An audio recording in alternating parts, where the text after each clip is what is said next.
이번에도 가성비 좋은 호텔을 찾고 또 찾아서 결국 호텔 클로버 아속 방콕에 머물게 됐습니다. 클로버가 무슨 말인가 싶었는데 그 입 있잖아요. 네잎 클로버 잎, 그거더라고요. 감성이 참 남다른 호텔 이름이죠. 여기는 BTS 아속역 근처 익스체인지 타워 방향으로 조금만 걸어가면은 쉽게 찾을 수 있는 호텔이에요. 보통은 아속역에서 시작해서 나나역 방향에 있는 호텔들을 자주 이용했는데 그 반대역 방향으로 나오니까 한 블럭 차이인데도 분위기가 조금 달라지더라고요. 일단 아속역하고 나나역 사이에 밤거리를 보면은 서로의 짝을 찾아다니는 남녀를 볼 수가 있어요. 참 많이 볼 수가 있어요. 그래도 여기는 상업시설이 큰 곳들이 많아서 그런지 출퇴근을 하는 방콕의 회사원들을 정말 많이 볼 수 있는 것 같았습니다. 좀 전에 이야기한 대로 여기는 사무실들이 많아서 그런지 길거리 음식을 파는 상인들이 정말 많이 보였어요. 호텔을 찾기는 참 쉬웠습니다. 일단 익스체인지 타워가 이 동네의 랜드마크이기도 하고 규모가 커서 쉽게 찾을 수가 있고 클로버 호텔 주변에 큰 건물이 많지가 않아서 호텔을 찾는 거는 어렵지가 않았어요. 멀리서 호텔을 확인하고 1층 로비로 들어갔는데 아차 싶더라고요.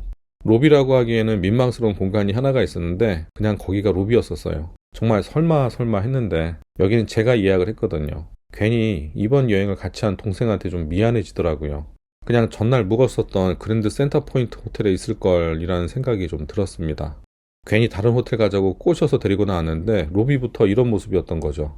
아무튼 이날 방콕을 마지막으로 푸켓이나 파타야 쪽으로 넘어가서 좀 쉬려고 했었는데 그러니까 여기가 마지막 방콕 호텔이었는데 평점만 보고서 호텔을 잘못 선택했구나 라는 생각이 들더라고요. 여기 아고다 평점이 8.7이었었어요. 그러면은 코리아타운 건너편 그 테메 카페 바로 옆에 있는 유명한 S15 호텔보다도 평점이 참 높은 거예요. 그런데 로비부터가 마음에 들지 않았어요. 그나마 호텔 직원들은 굉장히 친절했어요. 제가 이제 도착하고 나서 여권을 보여주지도 않았는데 혹시 미스터 아무개 씨가 아니냐라고 저한테 물어보더라고요. 내 이름을 어떻게 알았냐고 했더니 예약자가 아직 오지 않아서 기다리고 있었대요. 이 정도면 분명히 예약자에 대해서 신경을 쓰고 있다는 거죠. 아무튼 로비 시설은 별로였었지만 기분 좋게 체크인하고 객실로 들어갔어요. 이 호텔에는 여성 전용층도 있고 3베드룸도 있었는데 제가 선택한 객실은 가장 기본형인 클래식 룸을 선택했어요. 객실은 25제곱미터니까 한 7.5평 정도가 됩니다. 꽤 작은 느낌이었어요. 혼자 사용하는 객실이라서 괜찮았었지만 만약 2인 이상이 사용한다면 참 답답하다는 느낌을 받았을 것 같았어요. 일단 연식이 좀 돼 보여서 구석구석 살펴보면 깨끗하지 않을 수도 있겠다 싶었었는데 의외로 너무 깨끗했었어요. 수전이 굉장히 깨끗. 지문 같은 거 없고 세면대 이물질 없고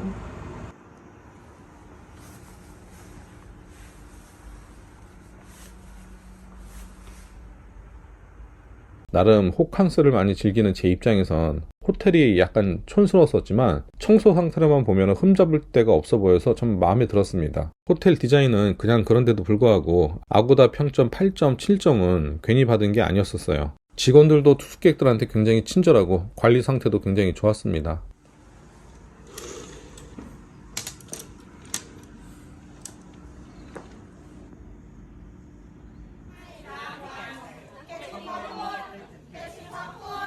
호텔에서 잠깐 쉬었다가 방콕에서 오랫동안 살고 있는 지인을 만나서 술 한잔 했습니다.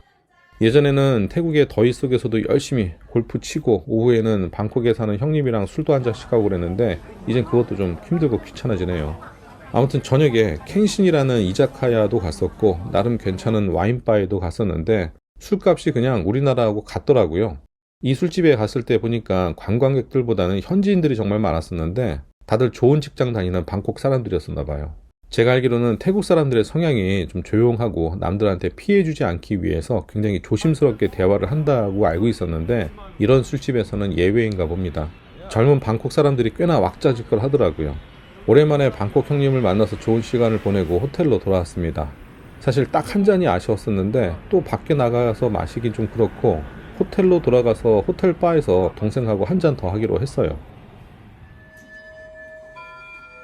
엘리베이터를 타고 호텔 가장 위층에 올라가면은 왼쪽에는 식당, 오른쪽에는 바가 있어요.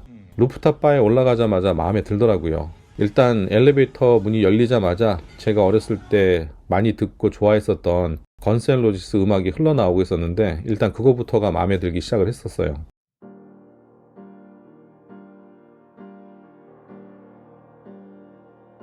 바에는 사람들이 많지 않았고 방콕의 야경도 멋지게 보이고 바 인테리어 분위기도 정말 좋았어요. 그런데 막 샤워를 하기도 했고 습한 그 기운 때문에 밖에서 술을 마시기는 싫더라고요. 오케이.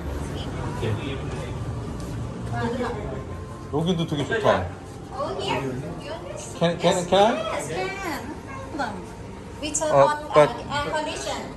그래서 직원한테 안에 테이블에 앉아도 되냐고 물었었죠. 그랬더니 우리 둘만 사용하라고 큰 룸으로 안내를 해주더라고요.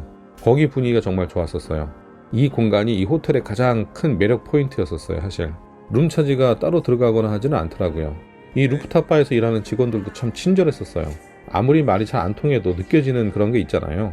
정중하고 친절하지만 건조한 서비스가 있고 몇 번 대화만 나눠봐도 기분 좋아지는 그런 친절함도 또 있잖아요.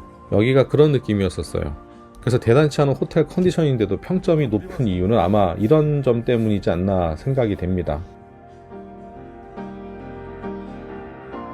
Yes, this is a buffet. Breakfast start at 6 and finish at 10. 오케이. Thank you.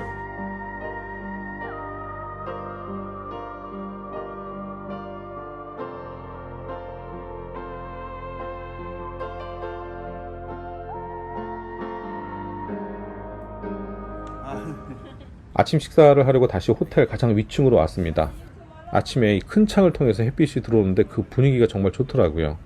그리고 창밖을 보니까 방콕의 고층 빌딩들이 한눈에 보이는데 야경만큼 아침 모습도 참 멋있었습니다. 2명 조식이 550바트 정도가 되는데 한화로 치면 한 2만원 정도가 되는 거죠. 여기는 서비스 차지하고 세금하고 다 포함이 된 거예요. 조용하고 친절하고 음식 맛도 좋고 분명히 10,000원 가격 이상은 충분히 한다고 생각이 들더라고요. 제가 이 첫날 체크인할 때는, 그러니까 로비에 처음 들어왔을 때는 조금 실망스러웠었는데 루프탑 바도 그렇고 아침 식사도 그렇고 여기 의외로 참 괜찮다, 그런 이야기를 이날 아침 식사를 하면서 동생하고 이야기를 나눴었습니다. 아무튼 의외로 괜찮았었던 호텔이에요. 하이 시즌이 되면은 1박이 10만원이 넘을 때도 있지만 평소라면은 한 7만원에서 8만원 정도의 1박이 가능하고, 이 호텔은 4성급 호텔이라고 알려져 있지만 제가 생각할 때는 뭐 디자인이나 규모로 봤을 때는 한 3성급 정도 되지 않을까라고 생각이 됩니다. 물론 그럼에도 불구하고 저는 여기 호텔을 다시 한번 가볼 만한 가치가 있는 호텔이라고 생각은 해요. 물론 방콕에 워낙 좋은 호텔들이 많아서 이 호텔이 정말 좋다라고 할 수는 없지만 아송역 인근의 S15 호텔보다 조금 더 조용한 곳을 찾는다면 추천을 합니다. 오늘도 영상 끝까지 잘 시청해 주셔서 고맙습니다.